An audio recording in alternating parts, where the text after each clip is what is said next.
I was going to say it's no easy feat. And I remember in the build up to my escape from, again, very similar story, like a marriage that fell apart, realizing the intricacies of what was happening to myself, my own sense of self-worth, all of that. And then being like in this hyper kind of, I guess, hyper aware and kind of all your cortisol at just alarming rates, kind of being hyper vigilant about every move you make, your actions leading up to that, who you share the details with, who you don't, how you let on about what's happening.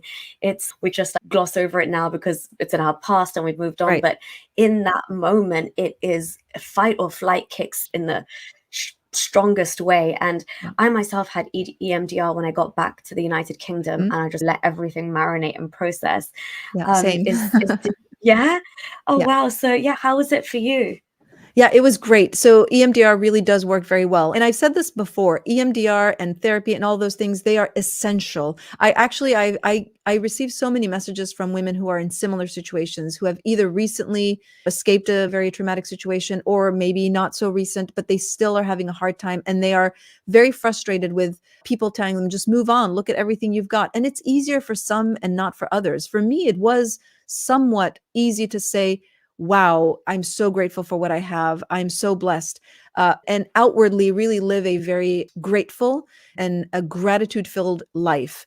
Internally, though, it's a whole other story. And I don't think, and I don't know about you, Nuria, but I don't think you shed that ever completely 100%, no matter how much. It's the reason why we're still talking about it and doing this work and extending ourselves beyond our own better judgment, maybe at times, to be able to say, this has to be addressed. I don't know that it fully 100% leaves your body and your psyche, but there's definitely things you can do. And EMDR is fantastic for undoing trauma.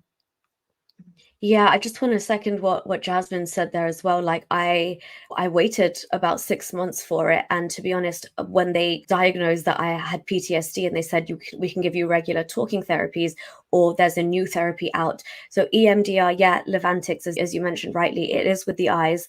It stands for eye movement reprocessing and desensitization.